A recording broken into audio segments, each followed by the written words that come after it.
Jesucristo, roca eterna. Números capítulo 31, versículos 28 y 29 nos dice la palabra de Dios así: y apartarás para Jehová el tributo de los hombres de guerra que salieron a la guerra, de 501, así de las personas como de los bueyes, de los asnos y de las ovejas, de la mitad de ellos la tomarás y darás al sacerdote Eleazar la ofrenda de Jehová. Amén. Los capítulos 30 y 31 del libro de Números marcan una transición importante: el paso de la organización espiritual y legal a la preparación final para entrar en la tierra prometida. Justicia, purificación y gratitud. Números capítulo 30. La integridad de la palabra, los votos. Este capítulo se centra en la importancia de las promesas hechas a Dios. En una sociedad donde la palabra hablada era un contrato legal y espiritual, este texto establece las reglas sobre quién es responsable de sus votos.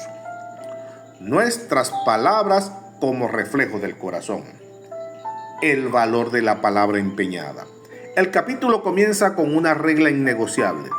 Número capítulo 30, versículo 2 nos dice: cuando alguno hiciere voto a Jehová o hiciere juramento ligando su alma con obligación, no quebrantará su palabra, hará conforme a todo lo que salió de su boca. Amén. En un mundo donde es común prometer y no cumplir, esta cita nos recuerda que para Dios la integridad no es opcional. Nuestra boca no debe ir más rápido que nuestra voluntad. No se trata solo de un contrato legal, sino de un reflejo de nuestro carácter. Si no podemos confiar en la palabra de una persona, es difícil confiar en su fe. En el Sermón del Monte, Jesús eleva el estándar y dice en Mateo capítulo 5, versículo 37, pero sea vuestro hablar sí, sí, no, no, porque lo que es más de esto, de mal procede. Amén. Alabado sea el Señor. La responsabilidad en el núcleo familiar. Número capítulo 30, desde el versículo 3 al versículo 13. La mayor parte del capítulo detalla cómo los votos de las mujeres dependía en ciertos casos de la aprobación del padre o del esposo.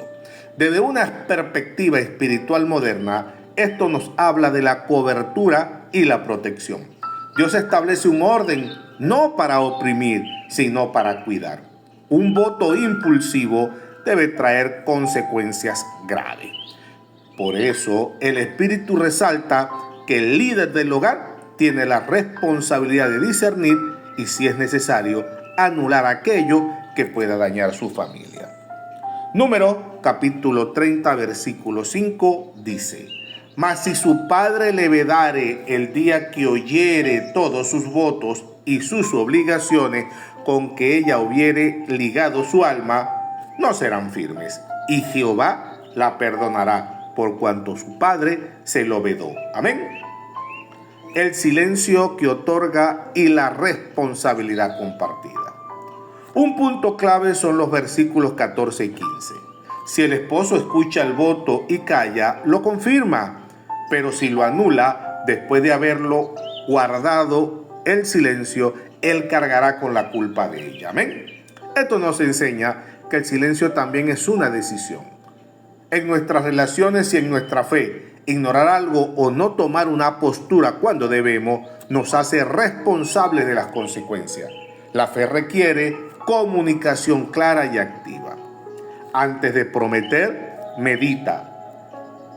Es mejor no prometer que prometer y no cumplir, nos dice Eclesiastés capítulo 5, versículo 5. La honestidad es un acto de adoración. Cumplir lo que decimos honra al Dios que es la verdad. Amén. Quienes tienen autoridad, como los padres, los líderes o los jefes, deben usarla para proteger y guiar a otros, no para controlarlos arbitrariamente. Amén. Bendito sea Dios. Números capítulo 31. El juicio contra Madián y la guerra santa. El tono cambia drásticamente en este capítulo. Pasamos de las leyes domésticas a la estrategia militar y el juicio divino. Es uno de los capítulos más intensos y complejos del libro. Es uno de los relatos más desafiantes del Antiguo Testamento. No solo narra una batalla, sino que establece principios sobre la santidad, las consecuencias del pecado y la gratitud tras la victoria. Se describe la movilización de 12,000 hombres, 1,000 por cada tribu, la victoria en la batalla y la muerte de los 5 reyes de Madián, incluyendo al profeta Balaam. La guerra contra lo que nos aleja de Dios. La justicia divina contra la seducción espiritual. La orden de Dios fue clara: haz que se tome venganza de los hijos de Israel contra los madianitas. Números capítulo 31, versículo 2.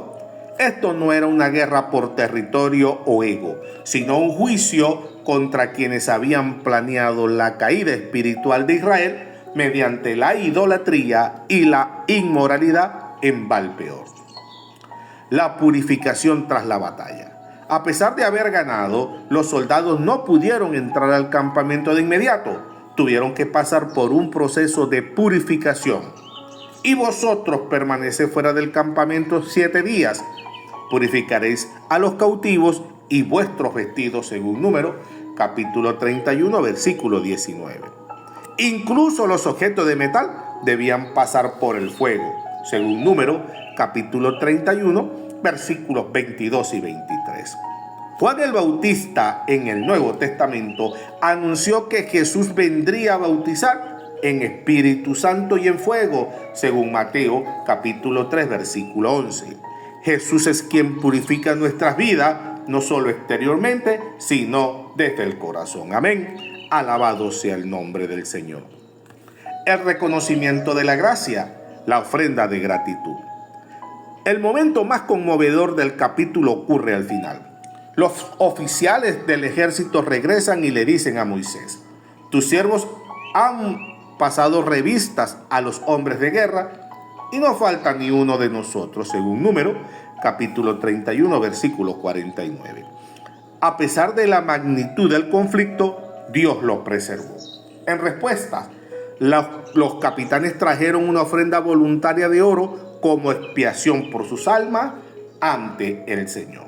Cuando Dios nos da una victoria o nos libra de un peligro, nuestra primera reacción debe ser el conteo de sus bendiciones y la gratitud tangible.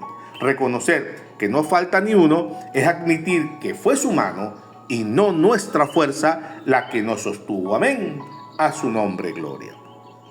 Concluimos. En Números vemos un pueblo tratando de mantenerse limpio y fiel a través de las reglas y batalla física. En Jesús vemos al Salvador que nos da su fidelidad cuando nosotros fallamos y pelea nuestras batallas espirituales dándonos la victoria gratuita. No lleves el estrés o las heridas de tus problemas a tu campamento, tu hogar. Llévalos a la presencia de Dios. Sé agradecido. No des por sentada tu supervivencia o tus logros. Levanta una ofrenda de gratitud diaria. Oremos. Señor, hoy nos acercamos a ti reconociendo que tú eres fiel y que tu palabra es eterna. Ayúdanos a ser personas de palabra, que nuestro sí sea sí y siempre que sea así, y que nuestra integridad refleje tu carácter. Danos la sabiduría para no hacer promesas impulsivas, sino para vivir en una obediencia constante a tu voluntad.